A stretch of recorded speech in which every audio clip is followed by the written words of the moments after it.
राग द्वेष के विजेता, मोक्ष मार्ग के प्रतिपादक चरम तीर्थंकर श्रमण भगवान महावीर स्वामी के चरणों में कोटि कोटि वंदन करते हुए, एक भवावतारी, चर्चा चक्रवर्ती, भीष्म प्रतिज्ञाधारी, अखंड बाल ब्रह्मचारी आचार्य सम्राट पूज्य श्री जयमल जी महाराज साहब के चरणों में कोटि कोटि वंदन करते हुए, उन्हीं के 11वें पटधर आचार्य सम्राट पूज्य श्री शुभचंद्र जी महाराज साहब के चरणों में कोटि कोटि वंदन। जय गच्छाधिपति, व्याख्यान वाचस्पति, उग्र विहारी, वचन सिद्ध साधक, 12वें पटधर आचार्य प्रभु श्री पार्श्वचंद्र जी महाराज साहब, घोर तपस्वी उपाध्याय प्रभु श्री गुणचंद्र जी महाराज साहब, मेरे अनंत आस्था के आयाम मम जीवन उद्धारक परम पूज्य गुरुदेव डॉक्टर श्री पदम चंद्र जी महाराज साहब के चरणों में कोटि कोटि वंदन करते हुए सभी गुरु भगवंतों के चरणों में वंदन करती हूँ। गुरुदेव की आज्ञा से आज हम मोक्ष मार्ग का थोकड़ा करेंगे। जनरली जब तत्वार सूत्र के बारे में जब हम बात करते हैं तो सबसे पहला सूत्र है सम्यक दर्शन ज्ञान चारित्राणी मोक्ष मार्ग। यानी जब हम मोक्ष मार्ग की बात करते हैं तो मोक्ष का मार्ग क्या होना चाहिए। कुछ लोग कहते हैं 4 है, सम्यक दर्शन, सम्यक ज्ञान, सम्यक चारित्र और सम्यक तप। कोई कहते हैं सिर्फ सम्यक दर्शन शुद्ध हो, सम्यक्त्व हो तो काफी है, लेकिन वो काफी नहीं है। सिर्फ सम्यक ज्ञान हो तो काफी नहीं है, सिर्फ सम्यक चारित्र हो, दर्शन ना हो, ऐसा नहीं हो सकता है। चारों का समावेश होना है। और इस तत्वार सूत्र में चारित्र में तप को चारित्र में ही ले लिया, इसीलिए सूत्र में क्या कहा, सम्यक दर्शन ज्ञान चारित्राणी मोक्ष मार्ग। लेकिन वैसे देखा जाए तो ये चारों का होना बहुत जरूरी है। तो यहाँ पर इस थोकड़े में भगवान को गौतम स्वामी ने पूछा कि हे भगवान, जीव और कर्म एक में है क्या। तो उस समय भगवान ने कहा कि जीव और कर्म दोनों क्या है, एक में है। अब उसके लिए क्या एग्जाम्पल दिया कि जैसे तिलों में से तेल, अब कोई तिल में से तेल निकाल सकता है क्या, निकाल सकते हैं।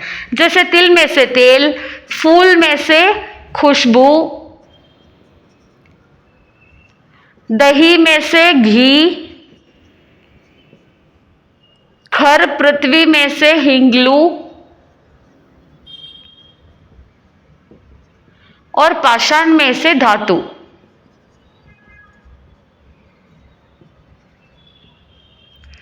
जिस तरह से तिलों में से तेल निकाल सकते हैं, फूल में से खुशबू, यानी खुशबू कह दो या इत्र कह दो, है ना।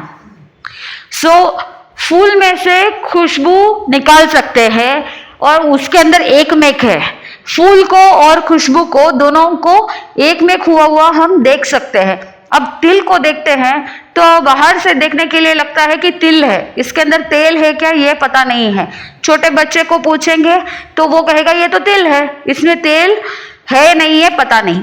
अब दूध को देखा तो दूध को देखते ही अगर किसी ने पूछा कि दूध के अंदर घी है क्या, तो सबसे पहले बच्चा क्या जवाब देगा कि दूध में घी नहीं है। लेकिन दूध में से दही बनता है, फिर दही से हम क्या कर सकते हैं, घी निकाल सकते हैं।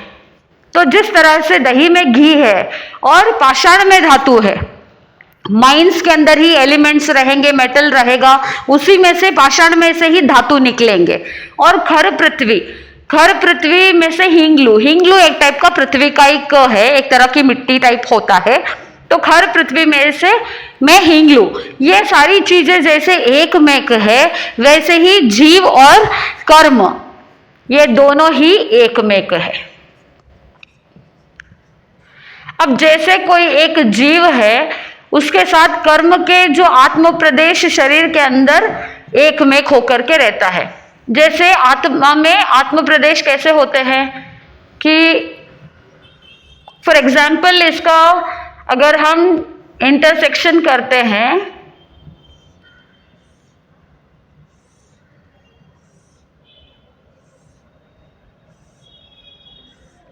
तो यहां पर सारे कर्म दलिक होते हैं और ये इंटरसेक्शन के पास आत्मा के आत्म प्रदेश होते हैं।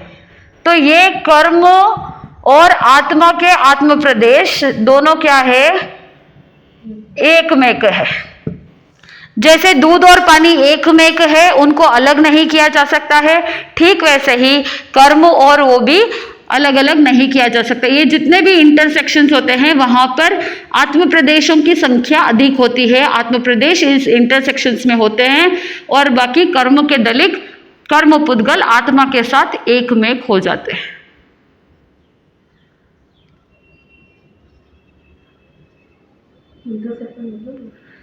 मतलब अब जैसे एक हॉरिजॉन्टल लाइन है, एक वर्टिकल लाइन है, इसे इंटरसेक्शन कहते हैं, जो दोनों लाइंस जॉइन होते हैं। तो जैसे एक कपड़े में ताना बाना होता है, तो उस ताना बाना के अंदर जैसे ये ताना है, ये बाना है, हॉरिजॉन्टल वर्टिकल लाइंस, तो इन दोनों के बीच का जो इंटरसेक्शन पॉइंट है, यहाँ पर ऐसे आत्मा के आत्म प्रदेशों में स्पेशल आत्म प्रदेशों की संख्या यहाँ पर अधिक होती है।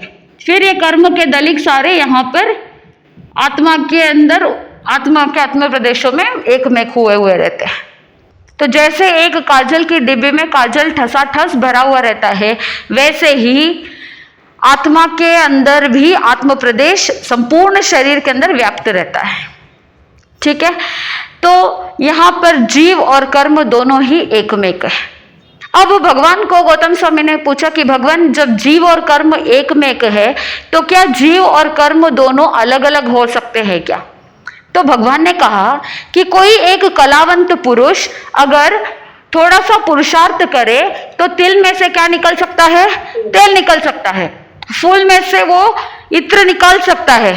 थोड़ा सा मेहनत करे, थोड़ा सा पुरुषार्थ करे, उसका प्रोसेस करे, तो तिल में से तेल, फूल में से इत्र, दही में से घी, दही का अगर फिर मंथन किया जाए तो मक्खन, मक्खन से फिर उसका घी बन जाता है। तो पुरुषार्थ से पाषाण में से धातु भी निकाल सकते हैं, खर पृथ्वी में से हिंगलू भी निकाल सकते हैं। तो इसीलिए भगवान ने कहा कि जिस तरह से कोई एक कलावंत पुरुष अपने पुरुषार्थ से इन सब चीजों में से ये सारी चीजें निकाल सकता है, ठीक उसी प्रकार सम्यक दर्शन, ज्ञान, चारित्र और तप के साधना से, आराधना से जीव अपने साथ लगे हुए कर्मों को अलग कर सकता है। तो भगवान को गौतम स्वामी ने पूछा कि भगवान, जीव मोक्ष में जाता है या अजीव मोक्ष में जाता है? आपके हिसाब से क्या होना चाहिए? जीव मोक्ष में जाता है, अजीव मोक्ष में नहीं जा सकता है। तो यहाँ पर शॉर्ट में समझने के लिए या याद रखने के लिए एक फ्लो चार्ट के माध्यम से हम समझ सकते हैं।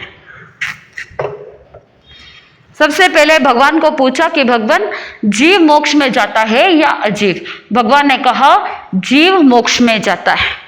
अब जीव मोक्ष में जाता है, लेकिन जीव भी तो बहुत सारे हैं। तो भगवान को पूछा कि भगवान, जीव मोक्ष में जाता है तो कौन से जीव जाते हैं? तो भगवान ने कहा कि जीव के दो भेद है। जीव कितने प्रकार के? दो, सूक्ष्म, बादर।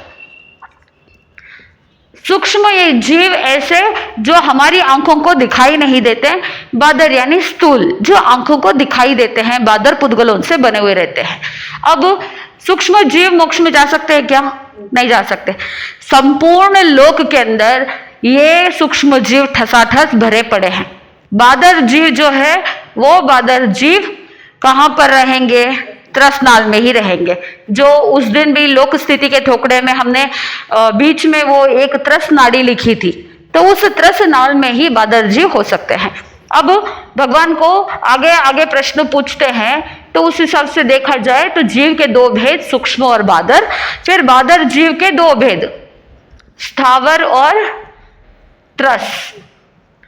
अब स्थावर में कौन कौन आ जाएंगे? स्थावर यानी जो स्थिर होते हैं, यानी नॉन मोबाइल लिविंग बीइंग्स, ऐसे लिविंग बीइंग्स जो हलन चलन नहीं कर सकते हैं। और त्रस यानी मोबाइल लिविंग बीइंग्स जो हलन चलन कर सकते हैं, मोबाइल लिविंग बीइंग्स त्रस जीव। तो अब स्थावर जीव जो एकेंद्रिय होते हैं, पृथ्वी काई, आप काई, तेऊ काई, वायु काई, वनस्पति काई, तो ये एकेंद्रिय जीव मोक्ष में जा सकते हैं क्या? नहीं जा सकते हैं। तो त्रस जीव जाएंगे। अब त्रस में भी क्या है? त्रस के भी दो भेद है, एक है विकलेंद्रिय और दूसरी तरफ है पंचेंद्रिय।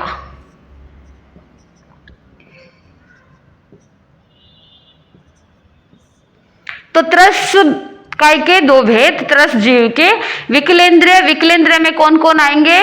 बेंद्रिय, तेंद्रिय और चौरेंद्रिय। ये 3 प्रकार के जीव विकलेंद्रिय है।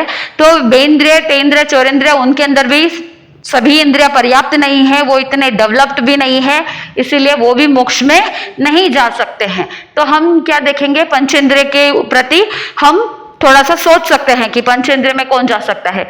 अब पंचेंद्रिय के 2 भेद, पंचेंद्रिय के 2 भेद में क्या क्या आएंगे? तिर्यंच और नहीं, इससे पहले हम एक और भेद करेंगे पंचेंद्रिय का, असन्नी और सन्नी।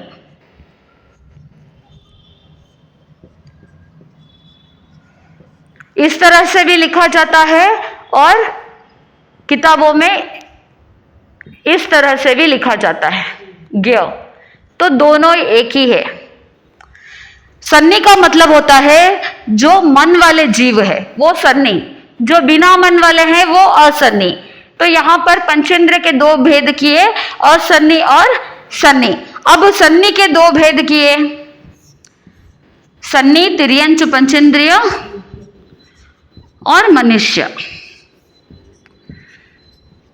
अगर गति अगति वगैरह हम देखते हैं तो तिर्यंच गति के जीव जो तिर्यंच पंचेंद्रिय होते हैं, जो सन्नी तिर्यंच पंचेंद्रिय है, वो मैक्सिमम कहाँ तक जा सकते हैं? 8वें देवलोक तक जा सकते हैं, उससे आगे जा नहीं सकते हैं। हम बात कर रहे हैं मोक्ष मार्ग की, मोक्ष में जाने की बात कर रहे हैं। तो तिर्यंच कहाँ तक जा सकता है? 8वें देवलोक तक ही जा सकता है। तो हम किस तरफ नजर घुमाएंगे? सन्नी मनुष्य के प्रति। और सन्नी मनुष्य में भी 2 भेद है, अभवी, भवी। अब अभवी का मतलब क्या है? कि ऐसे जीव जो चाहे गुरु भगवंतों का सहयोग मिले, चाहे चारित्र ग्रहण कर ले, संयम ले लेवे, लेकिन मोक्ष जाने की क्षमता नहीं है। जैसे कोई बांझ स्त्री होती है, पति का सहयोग मिलने के बावजूद संतान उत्पत्ति नहीं कर सकती है, ठीक वैसे ही अभवी जीव मोक्ष की मंजिल को प्राप्त नहीं कर सकता है। लेकिन भवी जीव ऐसे होते हैं जो सधवा स्त्री के समान होते हैं, यानी पति का सहयोग भी मिलता है और संतान की प्राप्ति भी हो जाती है। वैसे ही गुरु भगवंतों के सहयोग से, गुरु भगवंतों के उपदेश से और स्वयं के पुरुषार्थ से भवी जीव क्या कर सकता है? संयम अंगीकार कर सकता है और मोक्ष में भी जा सकता है। लेकिन भवी जीव में भी 2 तरह के जीव होते हैं। भवी के भी 2 भेद, मिथ्या दृष्टि और सम्यक दृष्टि।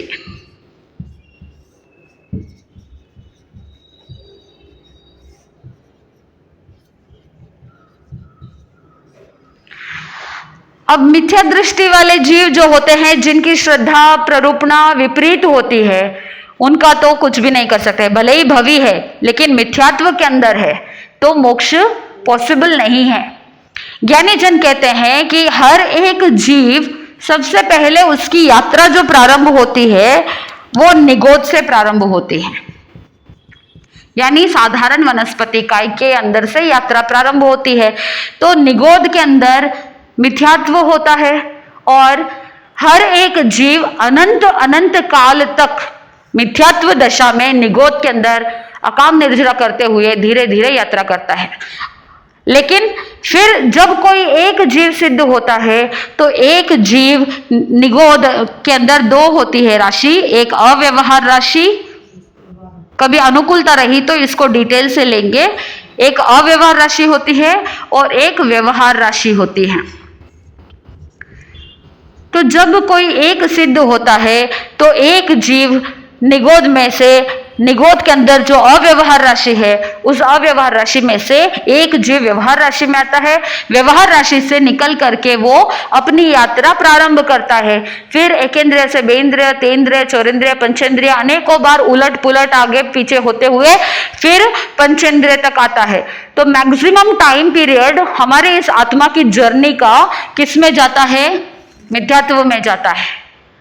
और जब एक बार सम्यक्त्व का स्पर्श हो गया, यानी श्रद्धा प्ररूपणा सही हो गई, तत्व के प्रति रुचि जागृत हो गई और जो भगवान ने ज्ञान बताया है, जो भगवान की वाणी है, उस पर आस्था बैठ गई, उसके बाद निकट भव में कभी ना कभी वो एक बार मोक्ष तो जाएगा ही जाएगा। तो जो भवी जीव होते हैं, जो सम्यक दृष्टि जीव होते हैं, वो मोक्ष की मंजिल को प्राप्त कर सकते हैं। लेकिन यहाँ पर हमको ये भी देखना है कि सम्यक दृष्टि के अंदर भी दो भेद है। तो हम इस टेबल को यहाँ कंटिन्यू करते हैं।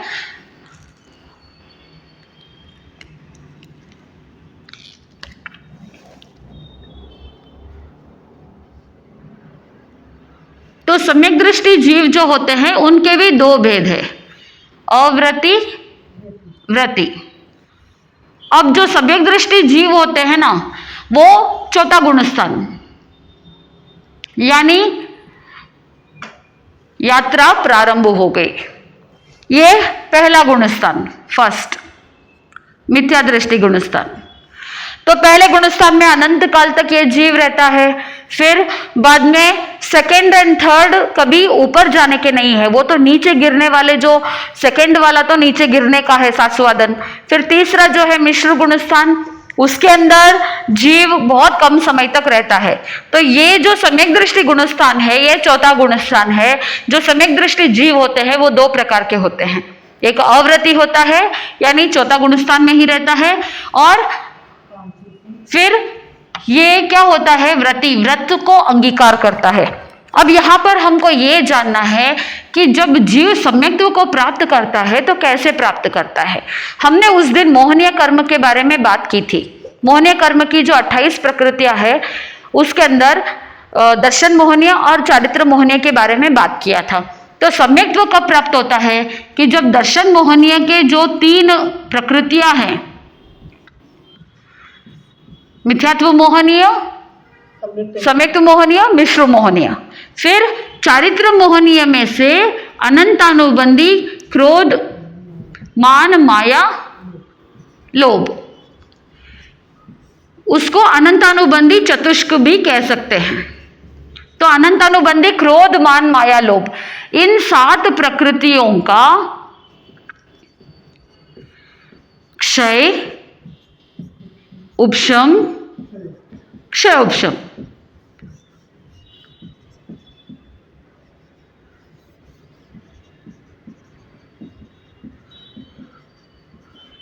इन 7 प्रकृतियों में से सभी प्रकृतियों का अगर क्षय होता है, या उपशम का मतलब है दब जाना, ढक जाना, तो कुछ प्रकृतियों का क्षय होना, कुछ प्रकृतियों का उपशम होना, क्षयोपशम, को सभी प्रकृतियों का उपशमित होना, दब जाना, उपशम, सभी प्रकृति 7 प्रकृतियों का क्षय होना।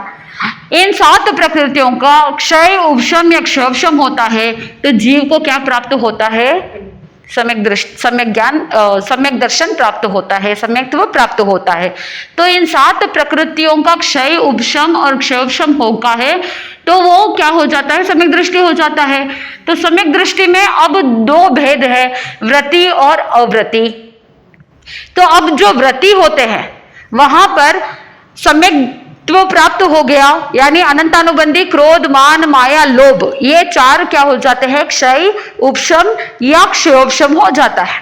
लेकिन उसके साथ साथ अगर अप्रत्याख्यानावरण, क्रोध, मान, माया, लोभ, अगर ये भी क्षय, उपशम या क्षयोपशम हो जाए तो वो क्या कर सकता है, प्रत्याख्यान ग्रहण कर सकता है, नियम ग्रहण कर सकता है, 12 व्रतों को ले सकता है, 14 नियम को चितार सकता है, संवर, दया, पौषध, सामायिक आदि कर सकता है। वो कौन होता है, व्रति होता है। वो चौथे गुणस्थान से आगे चल करके क्या बन जाता है, 5वें गुणस्थान का अधिकारी बन जाता है। व्रति को श्रावक, मेल को श्रावक कहते हैं और फीमेल को श्राविका कहते हैं। तो व्रति बन जाते हैं। तो यहां पर व्रति में भी फिर 2 भेद आ जाएंगे, देश विरति और सर्व विरति। विरति का मतलब होता है त्याग करना, व्रत अंगीकार करना।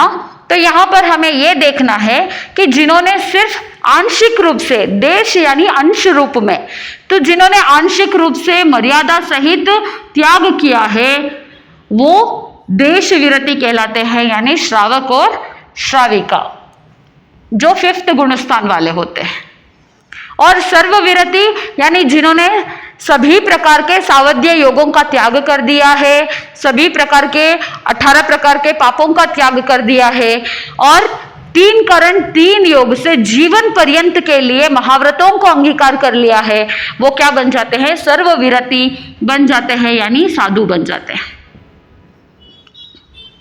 तो अब जो श्रावक श्राविका है मैक्सिमम क्या कर सकते हैं?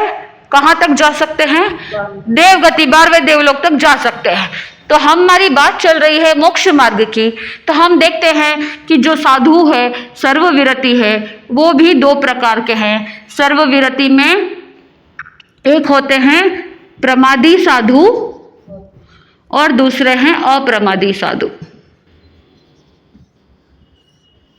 प्रमादी साधु गुणस्थान यानी 6ठा गुणस्थान, और अप्रमादी का मतलब है 7वां गुणस्थान। मैं गुणस्थान का भी थोड़ा थोड़ा यहाँ पर आपको बता रही हूँ ताकि इजी हो सके। अब यहाँ पर हमें देखना है कि जिन्होंने जब संयम अंगीकार करते हैं, 18 प्रकार के पापों का त्याग करते हैं, कषायों का त्याग करते हैं, 3 करण 3 योग से त्याग कर रहे हैं, तो उस समय अप्रमादी अवस्था होती है। वहां पर जो 5 प्रकार के प्रमाद है, प्रमाद का मतलब क्या होता है कि जहां पर अपने ही आत्मस्वरूप के प्रति रुचि ना होना, या थोड़े समय के लिए भूल जाना कि मुझे अपने आत्मस्वरूप के बारे में चिंतन नहीं है, या मैं भूल जाऊं, ऐसे कुछ हो जाना, या कोई व्यक्ति ज्ञान दर्शन चारित्र की आराधना में रुचि न रखना, वो सब क्या है? प्रमाद है। तो 5 प्रकार के प्रमाद होते हैं।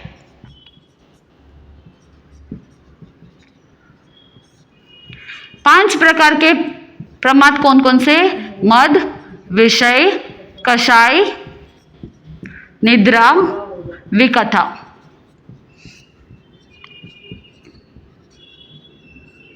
कुछ लोग प्रमाद को आलस्य के साथ कंपेयर कर लेते हैं, या प्रमाद और आलस्य सेम ऐसा फील करते हैं, लेकिन ज्ञानी जन कहते हैं प्रमाद और आलस्य दोनों डिफरेंट है। आलस्य तो लेजीनेस है, लेकिन प्रमाद का मतलब है आत्मा के स्वरूप के प्रति रुचि, स्मृति ना होना, भूल जाना, या ज्ञान दर्शन चरित्र की आराधना में रुचि ना होना, वो प्रमाद है।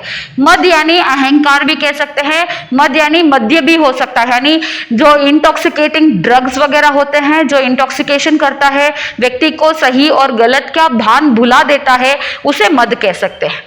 और 8 प्रकार के जो मद होते हैं, अहंकार जिसे कहते हैं, जाति मद, कुल मद, बल मद, ऐश्वर्य मद, तप, श्रुत, ज्ञान, ये सारे जितने ऐश्वर्य 8 प्रकार के जो मद है वो भी प्रमाद है, क्योंकि व्यक्ति अहंकार में रहता है तो वहां पर आत्मस्वरूप याद नहीं रहता। अगर आत्मस्वरूप याद रहता तो वो कभी किसी के लिए अहंकार नहीं करता, वो शरीर या पुद्गल के प्रति अहंकार बिल्कुल भी नहीं करता, वो आत्मरमणता में तल्लीन रहता।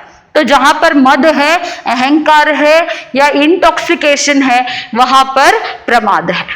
विषय यानी 5 इंद्रियों के जो विषय होते हैं, 23 विषय है। तो अगर कोई व्यक्ति इन 5 इंद्रियों के विषयों के अंदर गृद्ध रहता है, उसी के अंदर डूबा हुआ रहता है, तो भी वो अपने आत्म स्वरूप की ओर जा नहीं सकता। जैसे कोई श्रोतेंद्रिय के विषय में घुसा हुआ है, संगीत सुन रहा है, घंटे घंटे व्यतीत हो जाते हैं, तो वो अपने आत्मा का भान भूल जाता है। और जहां आत्मस्वरूप याद नहीं है, वहां पर धर्म हो नहीं सकता। कषाय क्रोध, मान, माया, लोभ, तो जहां कषाय होंगे वहां पर आत्मस्वरूप के बारे में तो कोई सोचता भी नहीं है। इनफैक्ट कषाय जब रहता है उस समय तो वो खुद के शरीर का भी नहीं सोचता है, और जो अर्थ अनर्थ सब उलट पुलट हो जाता है। वहां पर पूरा का पूरा प्रमाद अवस्था इतनी ज्यादा तीव्र होती है कि मोहनीय कर्म बहुत ज्यादा बंद हो जाता है। निद्रा, दर्शनावरणीय कर्म के कारण से निद्रा आती है। और जहां नींद है, व्यक्ति 2 प्रकार से सोता है, एक द्रव्य से सोता है, एक भाव से सोता है। द्रव्य से सोया हुआ है, सोए हुए को जगाना आसान है, लेकिन अगर कोई जगा हुआ है लेकिन सोने का अगर बहाना बना रहा है, या सोने का नाटक कर रहा है, या सोने के जैसे बिहेव कर रहा है, तो उसे उठाना बहुत मुश्किल है।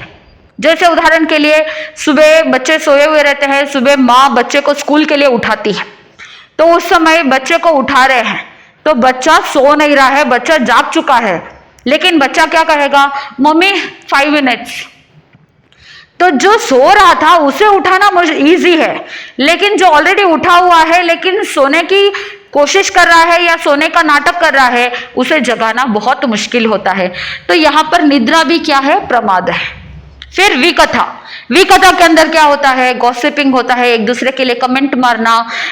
तो ऐसी विकथा, जो 4 प्रकार की विकथाएं बताई जाती है, पुरुष कथा, भक्त कथा, देश कथा, राज कथा, चाहे वो पॉलिटिक्स के बारे में हो, चाहे किसी व्यक्ति विशेष के बारे में हो, चाहे खाने पीने के बारे में हो, या चाहे देश के बारे में हो, किसी भी प्रकार के कथा के अंदर किसी भी प्रकार के लिए नेगेटिव कमेंट करना, नेगेटिव गॉसिपिंग करना, ये सब क्या है, प्रमाद है।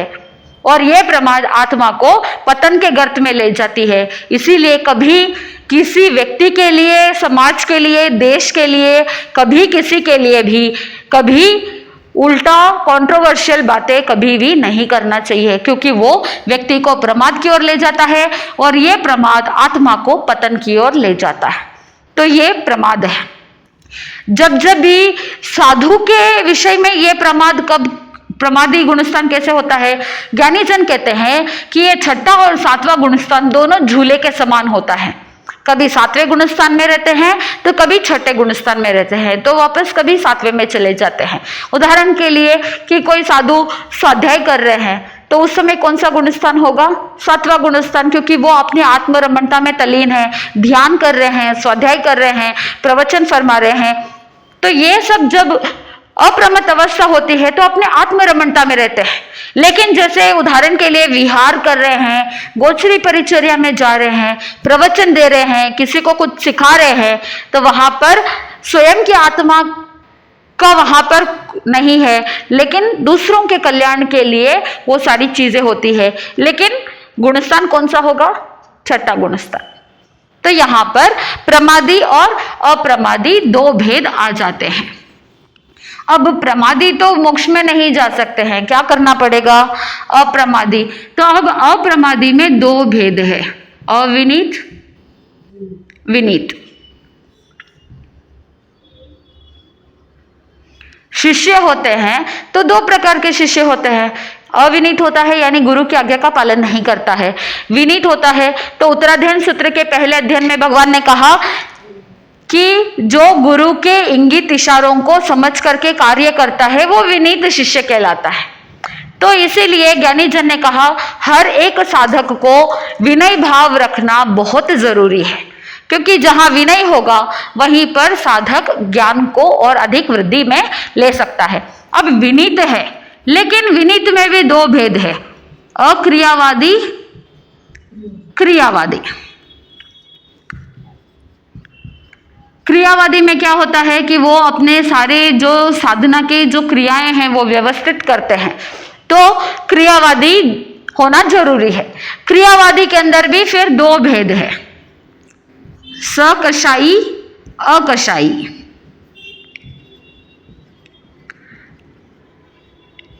अब यहां पर ध्यान देना है कि 9वें गुणस्थान से आगे 10वें गुणस्थान में सिर्फ स्वंज्वलन लोभ रहता है, उससे पहले तक के सब गुणस्थान में कषाय रहता है। तो चारित्र लेने के बावजूद प्रमाद क्यों रहता है, क्योंकि वहां पर स्वंज्वलन कषायों की तीव्रता रहती है, इसीलिए प्रमाद रहता है। अनंतानुबंधी नहीं है, अप्रत्याख्यानावरण प्रत्याख्यानावरण नहीं है, इसीलिए चारित्र को अंगीकार किया। लेकिन संज्वलन क्रोध मान माया लोभ बाकी है, तो इसी संज्वलन कषायों के कारण से प्रमाद थोड़ा बहुत रहता है। गृहस्थ के जितना प्रमाद नहीं रहता, लेकिन संज्वलन थोड़ा सा हल्का सा रहता है, क्योंकि संज्वलन कषाय है। और 10वें गुणस्थान के बाद तो वो भी चला जाता है। तो यहाँ पर 2 प्रकार के क्रियावादी विनीत शिष्य होते हैं, सकषायी और अकषायी। अब जो अकषायी होते हैं तो इनके अंदर भी, अकषायी में भी 2 भेद होते हैं कि कषाय को, कुछ जीव ऐसे होते हैं जो कषाय का उपशमन करते हैं यानी दबाते हैं, तो एक उपशांत और दूसरा है क्षीण। जब मोहनीय कर्म ही सभी चीजों के लिए मूल कारण है। जहां मोहनीय कर्म होगा वहां पर कर्म होंगे, और अगर मोहनीय कर्म ही शांत हो जाए तो आत्मा और ऊपर की ओर आगे बढ़ सकती है। तो जब 8वें गुणस्थान के बाद जीव क्या करता है, श्रेणी करता है। तो अगर मोहनीय कर्म की सारी प्रकृतियों का उपशमन हो गया है, एक अंतर मुहूर्त के लिए उसने क्या किया कि मोहनीय कर्म की सारी प्रकृतियों को दबा दिया, उदय में नहीं है, तो उसे क्या कहा, उपशांत। और कुछ ऐसे जीव होते हैं, साधु होते हैं, जिन्होंने मोहनीय कर्म की सारी प्रकृतियों का क्या कर दिया, क्षय कर दिया, क्षीण कर दिया। तो जो क्षीण कर दिया है वो ही क्या कर सकते हैं, 12वें गुणस्थान की ओर आगे बढ़ सकते हैं।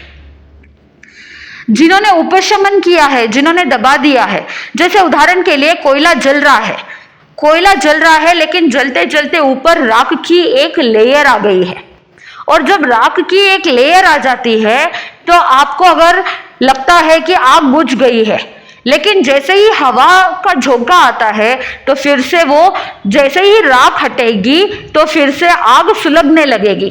ठीक वैसे ही एक अंतर मुहूर्त के लिए मोहनीय कर्म की सारी प्रकृतियां क्या है, शांत है, दबे हुए हैं, लेकिन एक अंतर मुहूर्त के बाद वापस क्या होंगे, जैसे अग्नि प्रज्वलित होती है वैसे ही मोहनीय कर्म भी जागृत हो जाता है, उदय में आ जाता है।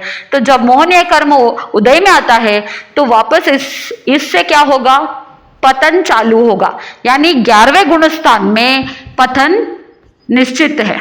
इसीलिए एक कहावत भी है, यानी कुछ लोग कहते भी है, 11वें गुणस्थान के लिए कहते हैं मरे तो मजा और जीवे तो सजा।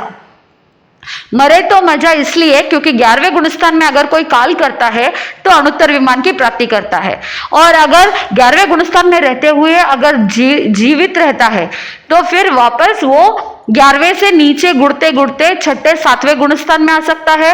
फिर कुछ लोग, कुछ ऐसे जीव होते हैं जो 7वें गुणस्थान में आने के बाद फिर से संभल जाते हैं और फिर वापस सारे क्षय करके आगे बढ़ सकते हैं।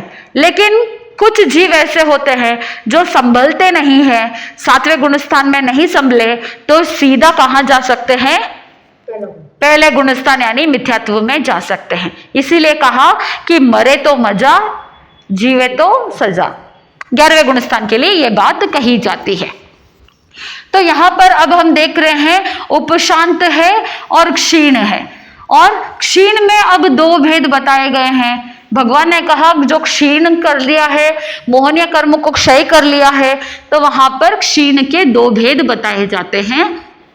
क्षीण के 2 भेद, सहयोगी, नहीं सॉरी, क्षीण में फिर आता है छद्मस्त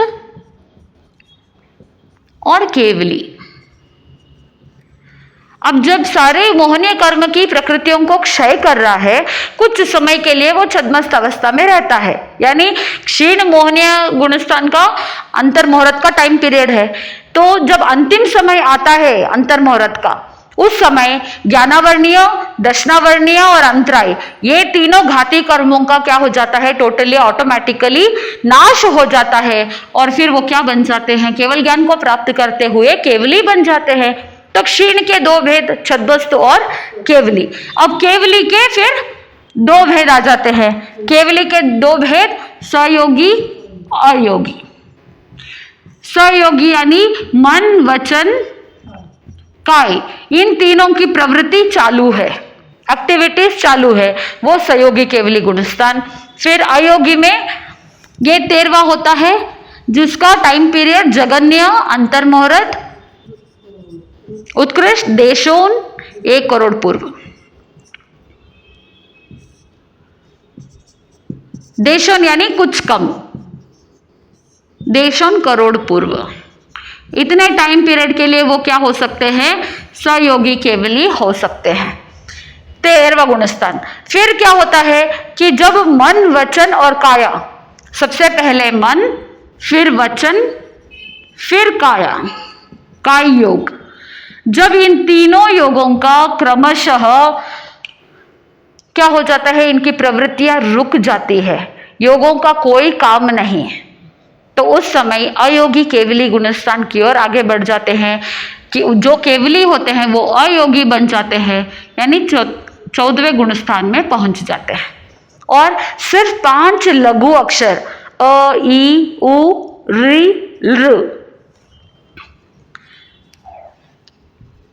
अ, ई, उ, ऋ, लृ, ये 5 लघु अक्षर को मध्यम स्थिति में अगर उच्चारण करते हैं, उतने टाइम पीरियड के अंदर अंदर वो जीव सिद्ध, बुद्ध और मुक्त हो जाता है। यानी जो अयोगी है वो ही क्या करता है, मोक्ष में जाता है।